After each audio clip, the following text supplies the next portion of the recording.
No one will know who I am. At least David managed to get out unnoticed. Why are you looking at me?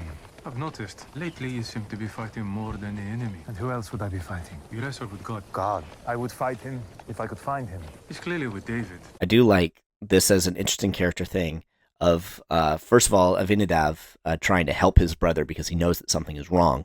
But also, it's a nice character development thing of, first, Eliav was envious, or you could think that, and that would actually be the obvious place to take the story. But having him be resentful is, I think, better because he had to do something that was just absolutely awful and is destroying him from the inside. And he felt like he had to do it because of something that happened to David, and not just something that happened to David, but something that God did to David. And so the source of his pain right now is David and God, and it makes sense that he would be mad at both, and he can't forgive himself, so he can't forgive them either. So Abinadab saying he's clearly with David, Eliav is like, yeah, that's part of the problem, dude. I think he's turned us into spies and make a terrible spy. Not sure why they thought we needed a comic relief. So far, he hasn't overstayed his welcome, but still don't fully know Eshbal's story. Why he might be connected to him. I don't like that man, and I don't understand why your father trusts him. I like how she's all dolled up now. No, don't trust him. Any animal who attacks on your behalf will one day attack you. I'm worried. Are we doing that now? Worrying about each other. Sweet. Okay, that was a good moment. I liked that. This is something that's actually very common in arranged marriages. Of I don't like you, blah blah blah blah. But the thing is, when you're going through life together and doing things with each other, and especially when you are in a culture where you do not separate, eventually you'll become friends. And I think a lot of the best marriages, they start that way. They start as friends. And so if a friendship builds, things can go from there. And these two are clearly starting to kind of like each other. Maybe not romantically yet, but, care what happens to the other. And that's a good place to start.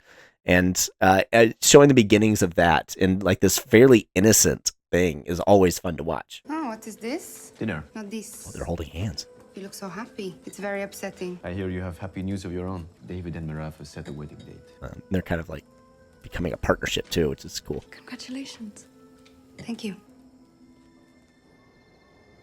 That was an awkward ending. Made the scene seem a little unnecessary. A scene can actually be really good and have some really good moments, but if it ends kind of odd, you immediately, even if you don't know a whole lot about writing or storytelling, the layman sees it and thinks, maybe we could have cut that scene. It feels like you got out of there like real quick. There should have been more scene. I wonder if more was cut from that scene and it was supposed to be longer. The city of Endor. See, now that deserved more of an introduction than Nob did, because A, we hadn't been here before, and B, we've heard about Endor a lot in the series so far. Whatever you hear or see, take in stride. Do not show offense. We need to draw as little attention as possible. I've gone over this before you got into the city, instead of announcing it to everybody. Getting some major Tortuga vibes here. I don't know about you guys. Forgive me, Commander. Unclean. What are we doing here? Trying to make a fair profit on our wares. What wares? Leave the talking to me. I didn't bring anything.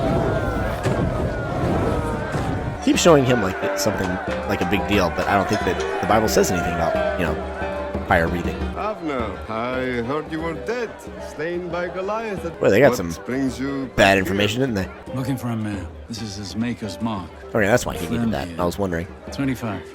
75. 50.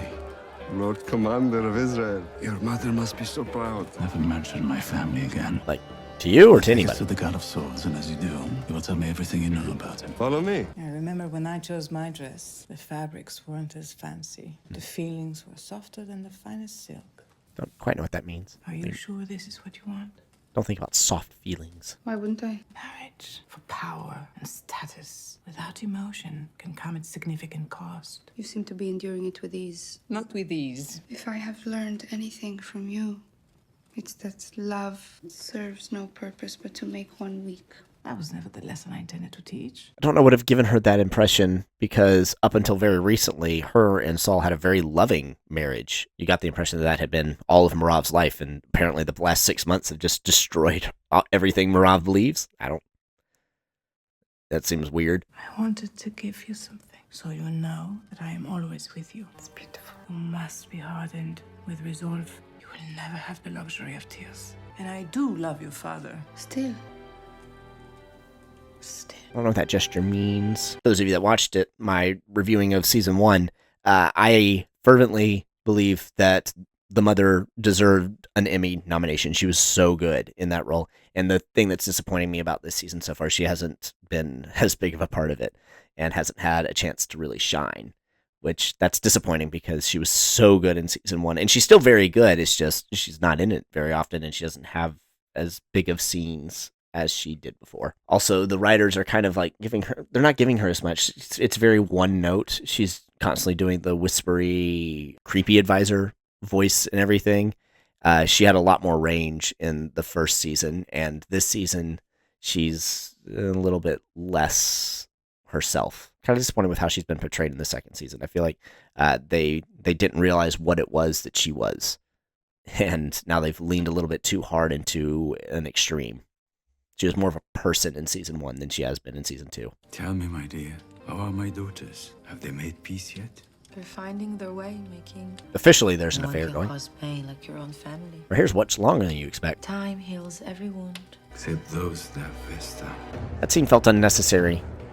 Only thing that we learned really was that it's official that they are having an affair. I feel like they could have put more into it than just him asking a question about his daughters that we as the audience already knew the answer to.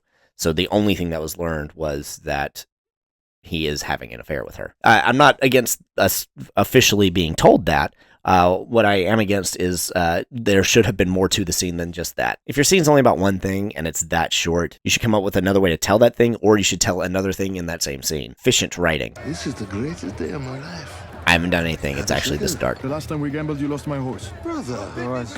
It'd be conspicuous if we didn't. Thank you, brother. I'll double you. I'm not getting that back, are we? Definitely not. I'm not okay with this. I have a problem with snakes. It's a phobia. It's a full-on phobia. It's gone into the irrational. Oh, yes. Come on. Yeah. You may be right, Uriah. I may be weak-minded. I would have bet on that one too. No, you wouldn't. Again, going to what I already said, that was a very long sequence, and I'm not just complaining because there were snakes involved. That we didn't learn anything about this Laura Blades person other than he has a snake and is involved in gambling, and nothing really comes of that knowledge. So this whole sequence could have been cut. Don't really learn anything. And also we had Avner tell the guy leading them here to tell him everything he knows about the Lord of the Blades. Sorry, that's from Eberron and D&D, and I was in that campaign recently, so that phrase is in my head. The Lord of Swords. And we didn't really find out any information about the Lord of Swords either from that moment or from... It's God of Swords. Holy cow, everything was wrong. We didn't learn anything new about the God of Swords. We didn't learn anything about him inside that scene either, other than he's willing to pick up a whatever kind of snake that was. I have no idea. I want to say cobra, but they didn't fan out to fight each other, and I feel like that would have happened. And they look too big to be like an asp. I think an asp is kind of small, and I don't research snakes, so everything that I've learned about different types has come peripherally in my life. Point being, I would have cut that whole thing, even though it was kind of funny watching Oaz lose David's money. God of Swords, we've traveled a great distance to find you. It's a big dude. Are you sure you can afford this conversation? He has a great beard, too. Come with me. It's funny hearing them talk about iron and how light it is, knowing how heavy iron is and how much lighter metals are going to show up. I don't like how they shot this. It's a forge. It should be bright and orange, not this weird dim green. I really don't care for the cinematography in this episode at all. Iron. Why is it so much stronger than bronze? Higher levels of heat create stronger metal. I assume it requires a vast amount of fuel. Charcoal. The Philistines duh. worship their many gods. Our people worship one god, but I worship only this. This is what decides man's destiny.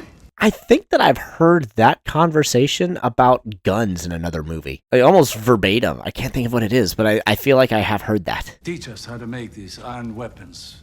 I already escaped the Philistines because I wasn't interested in being locked in their dungeons. So that was odd because the way that his apprentice talked about it, it sounded like he just kind of left and says nobody knows where he went, and saying that he was practically enslaved. That doesn't jive with how he was talked about before. There's a lot of inconsistencies between these two episodes. Like the writers didn't talk to each other, and the last three have had that.